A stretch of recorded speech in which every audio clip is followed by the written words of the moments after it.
Welcome to Crown Guest. If you are tired of watching bloggers whose mouths are constantly glitching, doing that annoying and like their vocal cords are caught in a spider web, then you are finally landed on the throne of truth.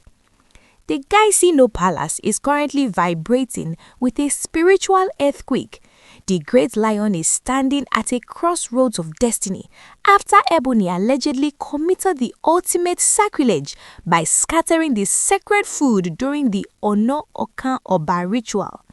The youth of the land have reached their boiling point, demanding the performance of the Itùwàse, the dreaded ritual of total separation. But there is a massive wall. Powerful elders are threatening the great lion with dethronement if he touches Ebony. Is Ebony a protected daughter of the soil, or is she a spiritual Trojan horse sent to destroy the throne from within? Here at Crown Guest, we don't do linguistic gymnastics or stuttering rehearsals. We don't mumble, we don't fumble, and we definitely don't pata or shota like a bad radio signal when the guest is boiling. We are the high-speed, direct link and unfiltered headquarters for the real palace tea.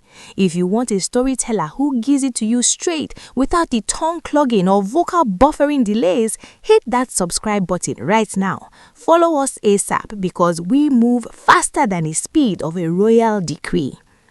Omo, make una gather round and hold your chest tightly because the matter where I carry come today is heavier than a trailer load of palm oil.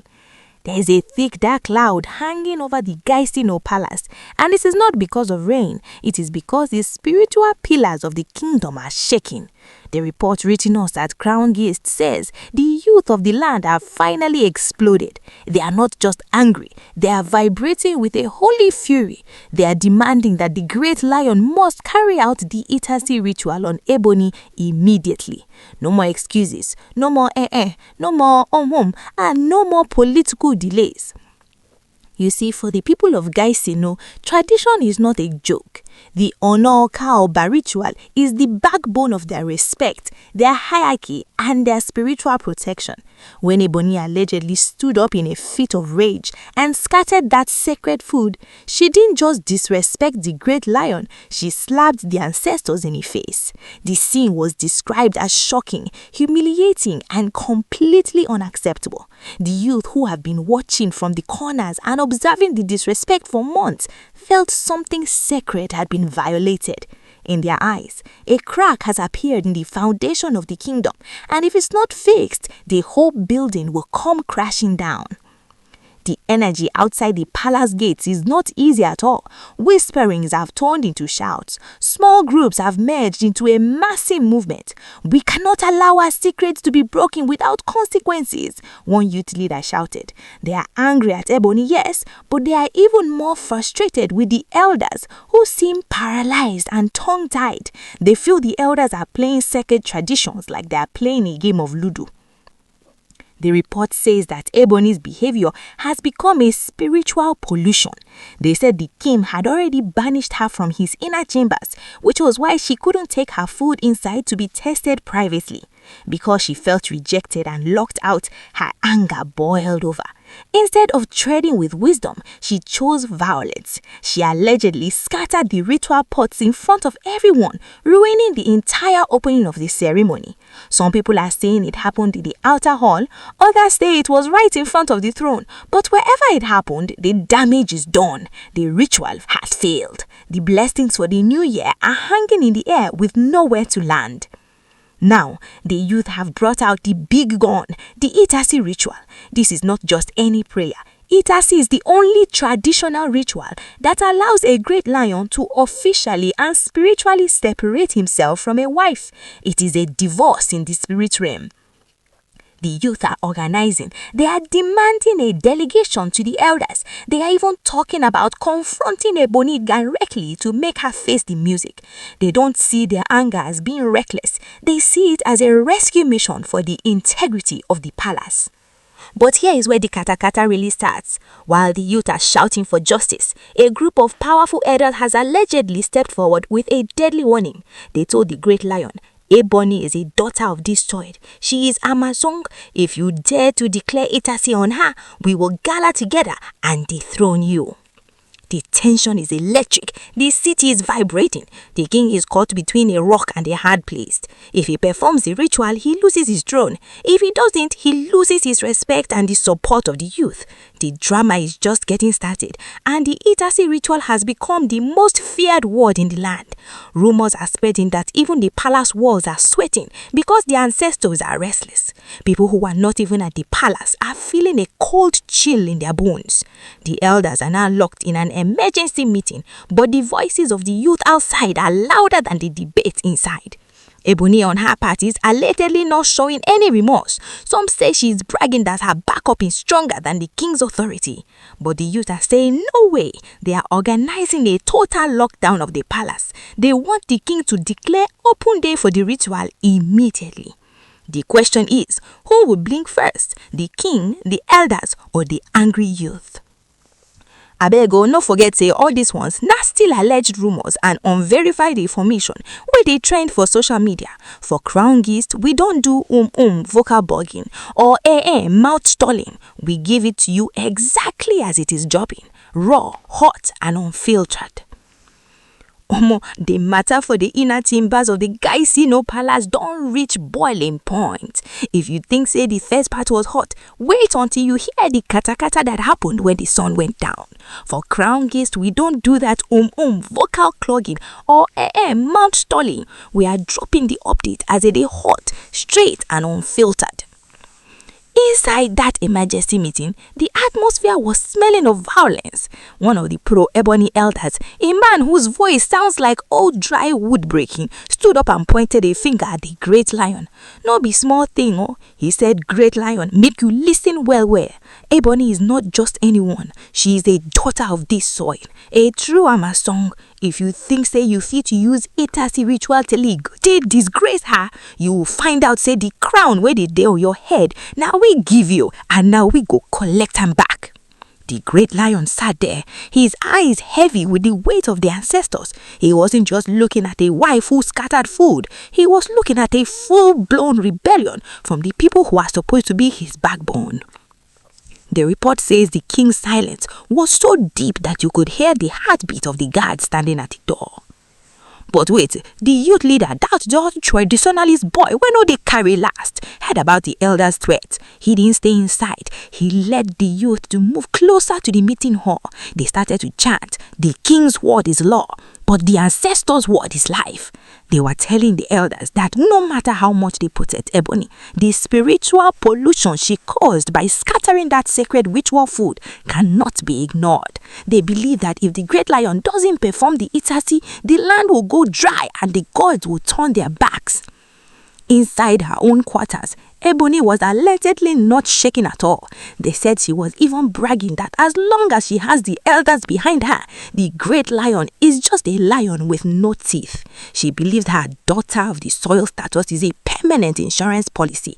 But the youth are saying no way. They are organizing a total lockdown of the palace. They want the king to declare open day for the ritual immediately. The tension increased when one of the palace priests came out crying. He said the ritual pots of Oúnjẹ Ọkàn Ọba that Ebony allegedly scattered have started to turn black, a sign of the spiritual pollution. The youth felt justified. They told the elders, "You see, you are protecting a person, but we are protecting a kingdom." The great lion is now at a crossroads. If he listens to the elders, he stays on the throne but loses his soul and the respect of the youth. If he performs the Itase, he loses his throne but saves the land from the spiritual mess.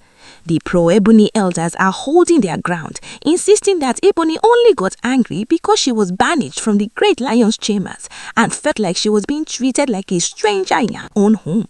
But the youth responded, "Even if you are angry, you don't scatter the food of the gods." The tension is electric and the confusion is deep. The youth have started to block the major entrances, insisting that no elder leaves the palace until a date for the Itase ritual is fixed. The great lion is sweating under his royal robes. He is trapped between his crown and his soul. The situation has moved from hot to molten lava. This is part 3, and the violence is hitting to red levels. The report reaching us at Crown Gate says that in the middle of the night, while the youth were still chanting at the palace gates, a mysterious seer was smuggled into the great lion's inner chamber. The seer did not come with stories or excuses. He came with a direct warning from the ancestors. He told the great lion that the vibrating ritual pot was just the beginning. The seer allegedly revealed that as long as Ebony remains spiritually attached to the throne, the great lion will continue to see pepper in his administration. He told him point blank, the Itùwàse ritual is not just about divorce, it is about survival. But while the king was absorbing this heavy news, Ebony's family was not sleeping. They made a move that nobody saw coming. They sent a delegation to the senior traditionalist youth leader, not to fight him, but to offer him a massive bribe, bags of gold and promises of power, just to cool down the youth. But the boy is traditional to the core. He allegedly rejected the money and told them, "You can't buy the integrity of the palace with paper money or gold." When the bribe failed, Ebony's family played their final card. They went to the market square and declared that if the great lion tries to perform the Itùwàse, they will lock the land. This means a total spiritual strike where no business can open and no ritual can succeed. The city started to vibrate with fear. Even those who were not present at the ritual could feel the weight of what was happening. The confusion is now total. Inside the palace, the elders who support the king are begging him to tread softly. But the great lion is tired of sweeping things under the carpet. He knows that if he allows Ebony's family to bully him now, he is no longer a king but a puppet. The seer gave him a secret instruction, a specific way to perform the Itùwàse that would bypass the elders' dethronement trap. But it requires the king to be physically present at the village square at 3 a.m. away from the prying eyes of the corrupt elders. The intensity is at an all-time high. The youth are organizing a human shield to protect the king if he decides to make this move. Ebony, on the other hand, has allegedly started invoking her own family spirits to block the king's path. It is a battle of the spirits, a battle of the youth, and a battle of the throne. The elders are now terrified because they've realized that they've lost control of the fire they started. They thought they could use Ebony to control the king, but now the whole kingdom is about to explode. The great lion is standing on the balcony looking at the thousands of torches held by the youth. He has to decide tonight. Does he follow the seer and perform the Itùwàse under the cover of darkness, or does he wait for the elders to officially collect the borrowed chair they keep talking about? The report said the king has already started putting on his ancient battle regalia.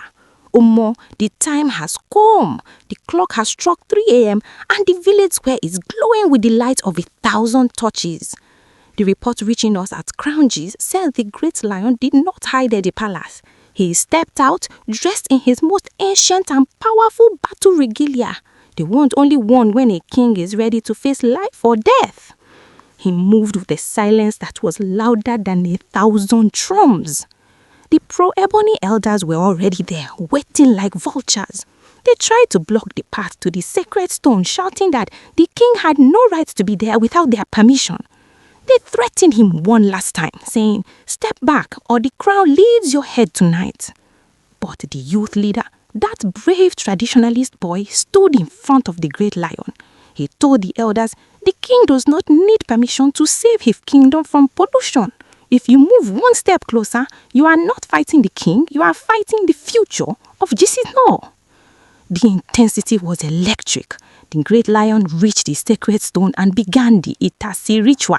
As he spoke the ancient words to disconnect himself from Ebony, the wind began to blow with a force that almost knocked people over. They said Ebony, who was miles away in the palace, started screaming as if she was being pulled by invisible chains. The spiritual tie that her family had used to trap the king was finally being cut. In that moment, a shocking revelation happened. As the ritual reached its peak, The seer pointed to the pro-Ebony elders. He revealed that they were not protecting Ebony because she was the daughter of the soil. They were protecting her because she was the one helping them siphon the spiritual power of the throne for their own selfish gain. The crowd gasped. The youth exploded in anger. The elders who were threatening the king suddenly realized that their dirty secret was in the open. The great lion finished the ritual and declared Ebony officially separated from the throne of Jesus' law. Immediately, the vibrating ritual pots in the palace stopped shaking and shattered into pieces. The spiritual crack was closed. The elders who had threatened to dethrone the king tried to run, but the youth blocked them, demanding they face the traditional council for their betrayal. Ebony's family, seeing that their power had vanished, had no choice but to retreat into the shadows. The great lion stood tall, more powerful than he had been in years. He did not lose his crown, he reclaimed it. The Itùwàse ritual was a success, and the land felt light again for the first time since the Oúnjẹ Ọkàn Ọba ceremony was disrupted. The youth carried the great lion back to the palace on their shoulders, celebrating a king who finally chose his people and his tradition over the threats of corrupt elders. The kingdom of Jisino has been cleansed, and the violence has finally ended in total victory for the great lion. Abeg, no forget, see all these ones now still alleged rumors and unverified information where they trend for social media. For ground gist, we don't vocal buffer, we don't tongue trip, and we don't hiccup on the truth. We give it to you exactly as it is dropping, raw and straight.